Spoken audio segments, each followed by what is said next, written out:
Hello there, everybody. Welcome back to Star Wars Lads for a little bit later review of The High Republic Into the Light. This is the final book of The High Republic, Phase Three's young adult side, and we're going to be talking about it in non spoiler in case you haven't read it so far.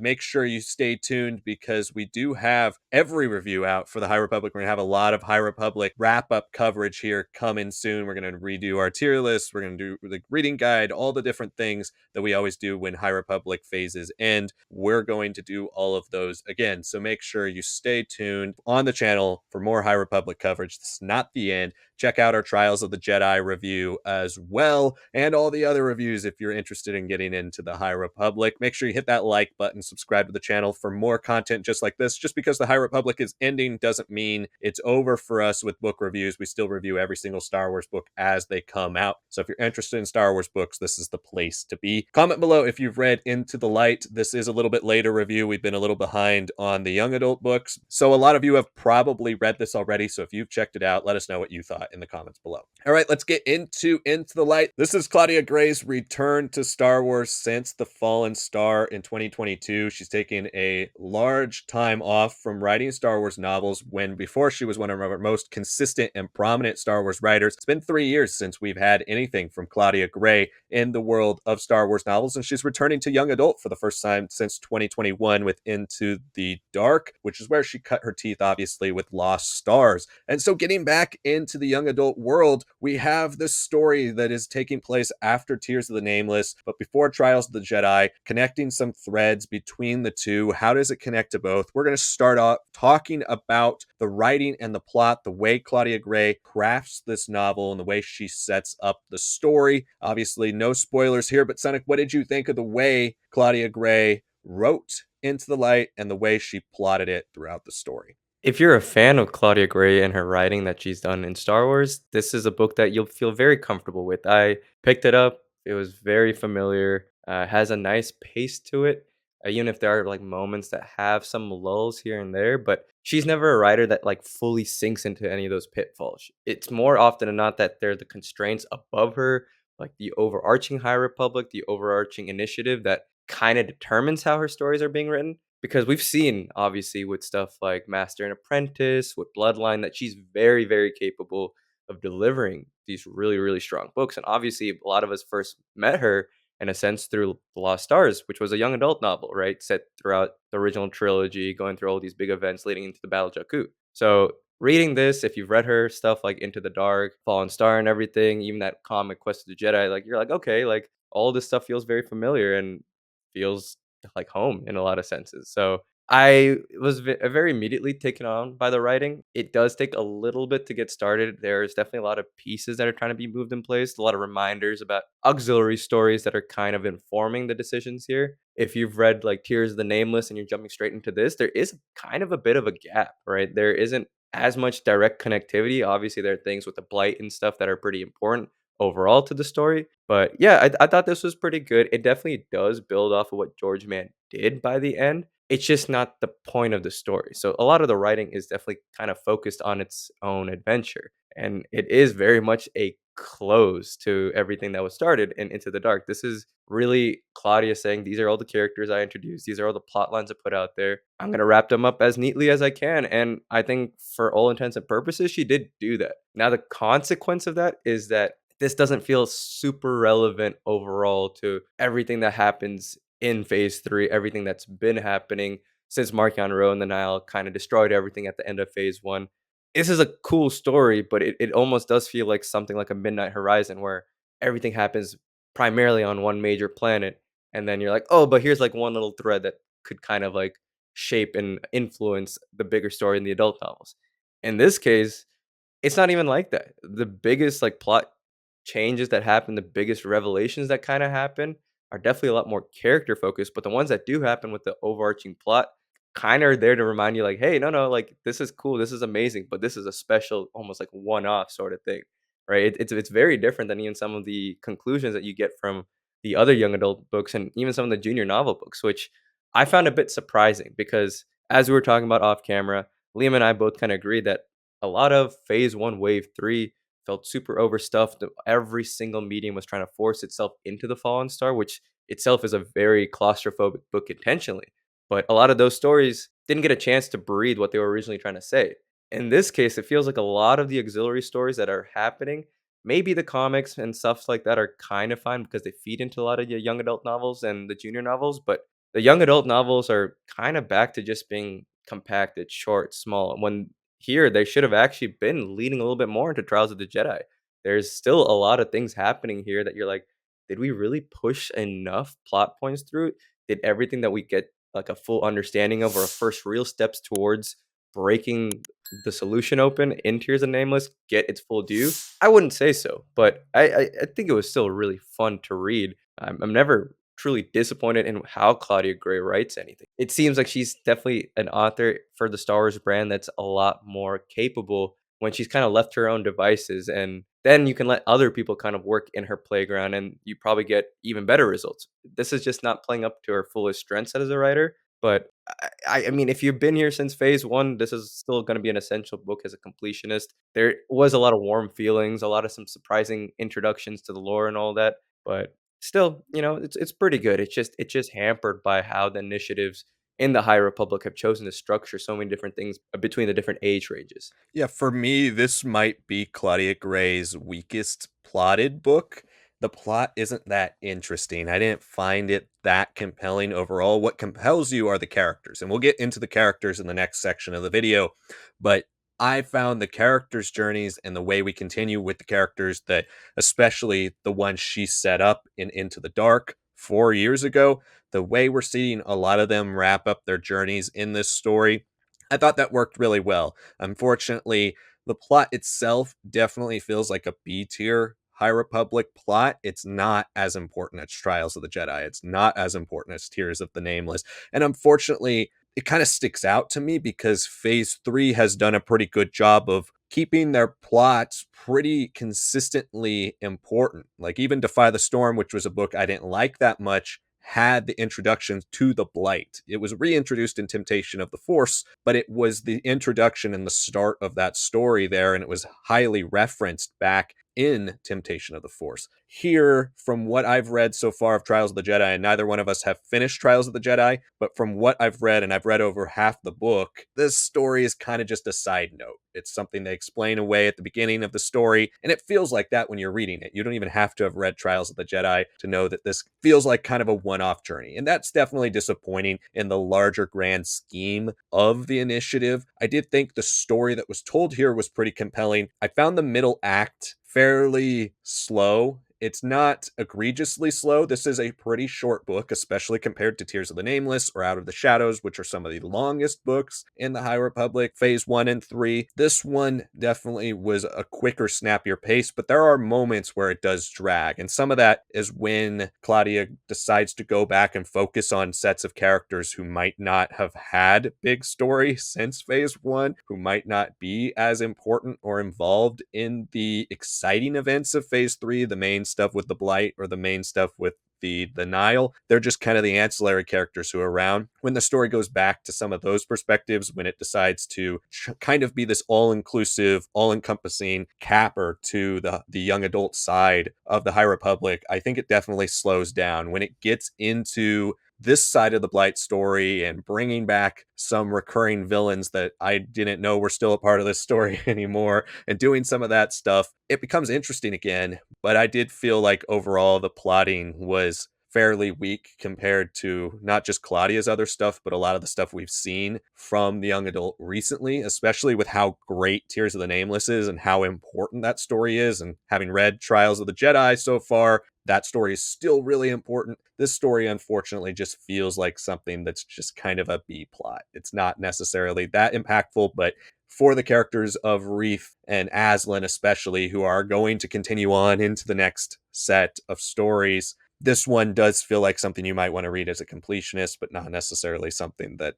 hones in on those characters as specifically as it does in Tears of the Nameless. So let's get into those characters because that is definitely the thing that drives this book. Whereas Tears was so plot heavy and character heavy, it focused on like three main characters last time and it really pushed the plot forward. Here you have so many characters, they're all returning. You have Affy, Geode, and Leox who make a return here.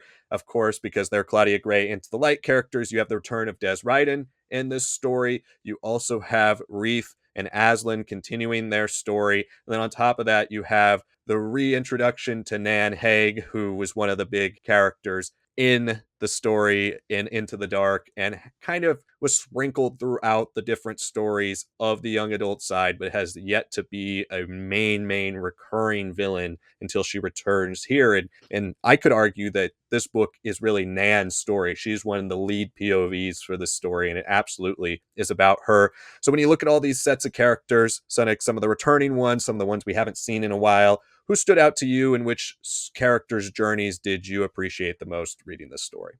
It's a bit tougher to say because I think this works as a really well balanced ensemble because everybody really does have moments to shine. They usually have at least a chapter or two where you get to really get into their headspace, into how the conflict that they're kind of going through is shaping them, what it's reminding them of, what, the entire now conflict as a whole has really shaped them into being. But again, this is a book led by Reed, so I have to give him the props. It's wonderful kind of seeing him have fully embraced being like this senior leadership Jedi Knight, right?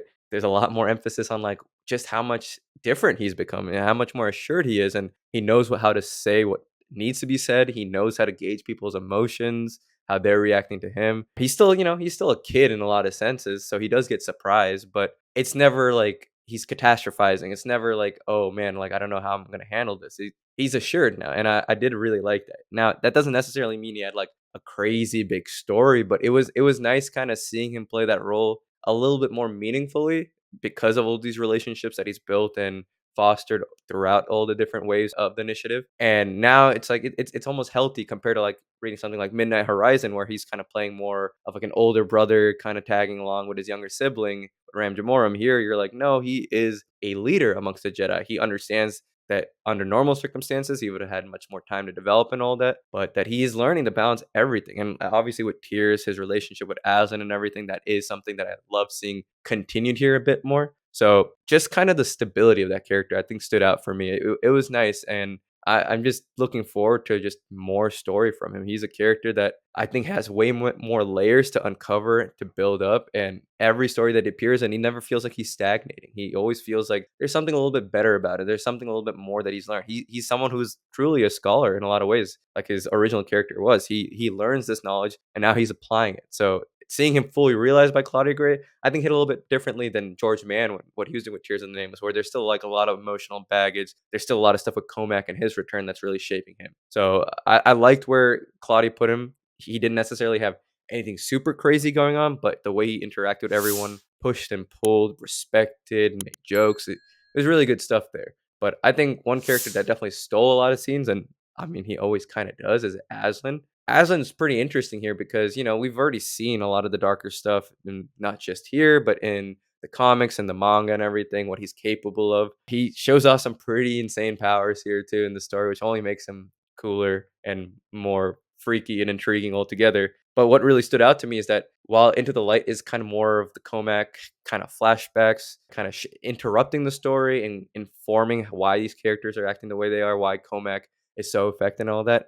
you're starting to see like the opposite, a very dark side entrenched character, whether or not by choice is still kind of up in the air. But now you get to see like certain things that are like pulling him out of his reverie, that are making him like consider like, no, it doesn't have to be exactly like this. No, it doesn't have to exactly mean that I'm completely lost to the dark, right? And because Claudia has done a great job continuing what George does with the push and pull between Reeth and what he's trying to learn knowledge wise without being corrupted by Aslan, you do really get to see the full evolution of that character. And even if his ending is a bit softer than I'd like, I think it still sets him up really well for the next series challenge of Trials of the Jedi, right? Which we know he's a big character because he's on the back cover. So yeah, I thought he was fantastic. And I think I really did always love seeing the crew of the vessel.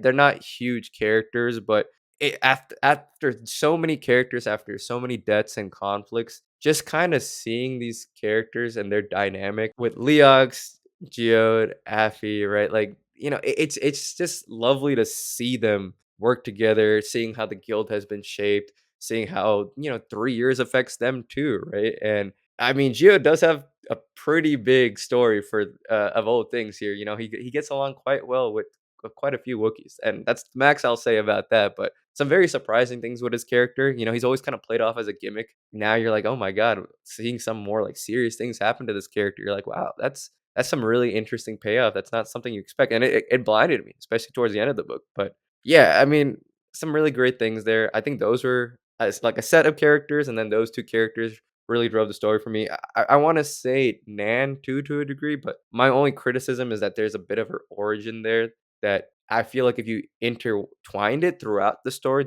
once she's finally caught up to Reath again, and you start to see a little bit more and more about her in the same way that we kind of got Aslan and his kind of flashbacks and his POVs, I think a lot of her character arc would have landed so much more because we just haven't been around her in any real serious shape or form with her as a focus in so long. So everything she does is dependent on the action, is dependent on her relationship with Reath and what you vaguely might remember from Into the Dark. But then some of the more serious motivations for why she's done everything, you're like, oh, that would have been cool if I had more than just a couple pages on that. It would have been way cooler if that like had been like building up as like a pressure on her and everyone around her. But still, pretty good. It's just there was a lot more potential for her, and I think that would have been a nice match for what we've already established with so many books and so much content already around Reed. Yeah, I think Nan as a character is just kind of stock. She's a character archetype we see a lot, especially juxtaposed with Jedi, especially in the High Republic. It's like kind of the chaotic force versus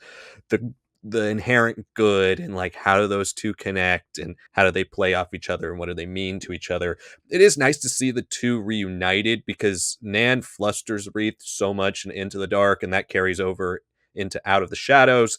Seeing her return and the way Reath is much more in command, the way he talks to her as somebody that he looks at as kind of a failure, somebody he hopes to redeem, but he's not unrealistic. He's not infatuated with her the way he was before. He's grown up and he takes himself and his job and everything that's gone on with the Jedi and how important he is to the Order a lot more seriously than he takes his relationship or feelings about her. And so it's nice to see the way he handles her and handles her deceptions and tricks throughout the story because he's a lot more grown up. So I did think that was nice, character progression. And I think Claudia handles all of these characters really well. Like I said earlier, it's a character book, and this story definitely tackles its plotting from a character's perspective. It's one of the reasons why the plotting itself feels kind of underwhelming, but the character moments are still really strong throughout the book. I'd say Nan has a solid story. She's never been one of my favorite characters, but I did appreciate her moments here when she has her time to shine. It does work quite well. I echo again the Reath and Aslan highlights because Aslan is so cool in this book and he takes it to another level. We see and we hear him philosophize a lot, and the way he talks about the light and the dark, the way he kind of rides that line in the middle. He's fully taken by the dark side, but he's open to the light. Like his heart is open to the light throughout all these stories, but yet he can't escape the fact that he is turned to this darkness. And so you see a lot of those different factors come in here. He cares about Reath and he cares about a lot of these characters, but he won't show it except in certain moments when he has really cool unleashed power. So I did really love that about Aslan in the story. And then Reath still taking charge the way he's grown up and matured. It's nice to see Claudia connect the dots from her first story in the High Republic to her last story in the High Republic. And I thought she did a really good job there. The crew of the vessel are also really good. I echo the Geode compliment as well. He has some great moments, as you would expect from Claudia Gray. She writes Geode very well. Obviously, Leox and Geode are like two of her favorite characters in this whole thing, and she does a great job writing them. Affy is good. She doesn't have as many great moments. I think Into the Dark is really her story, and then since then she's already matured and grown up into the character who she will be. She doesn't really change or grow in this story, but she's not one of the main focuses of the story. So it really is in the connection with all those characters. And then Comac building off of that. Comac has another good story here, not necessarily as good as his story in Tears of the Nameless, but he does continue to grow and connect with Reath. Their dynamic since Comac left the Order is still strong, and the way they're reconciling their relationship here still does work quite well. So I enjoyed all of that stuff. I think overall this book handles the characters with aplomb. It's just certain moments sometimes get bogged down too much in character, too much in trying to connect the dots across the entire series, and that's when it definitely lets the plotting go. But I think if you're a fan of these characters, you'll absolutely be rewarded with a lot of great moments for all of them. And those that are moving on with their story, like Aslan and like Reath, who are going to be prominent parts of the next book, you still have enough moments for them, even though their stories aren't over. You have enough moments for them that when you do read Trials, even if the plot itself isn't necessarily something that's that important to know about for Trials, you'll know about those little moments that Reath and Aslan had leading into certain things. Like some of the stuff that Aslan does, the way he unleashes his power here, could come into play in some scenes in Trials, and that will be really cool to see how that is used with the rest of the nine there. So a lot of cool stuff in the character department. We're going to wrap up our thoughts here with a score out of 5. As always, Sanak, what would you rate the High Republic Into the Light? I think a lot of the quirks and criticisms that I'll have about this book comes down to the fact that this is the last young adult novel that we're getting in these three numbered phase. I know there's been recent discussion about phase more, not a proper phase four, but more stories that are kind of going to be coming out of the High Republic, which again, I'm happy for. I don't want this era to disappear. We need a lot more connectivity. Obviously, stuff with Acolyte needs to be shaped a little bit more clearly leading into that, and then whatever comes past that into the prequels. So it's good that they're not necessarily abandoning it, saying like we've done our job. It's like more of like, no, we're just taking a step back from this being all encompassing. Now the problem is, and this has been a problem that's been there since phase one. It's just that these young adult novels just don't have a lot of weight at times. They have interesting plots to them. They have pretty great characters, but oftentimes they are just the B plots, right? You're like, okay, well, why is this happening? And this is just another case of that where this was cool, especially because a lot of it is centered around Kashyyyk, and that is just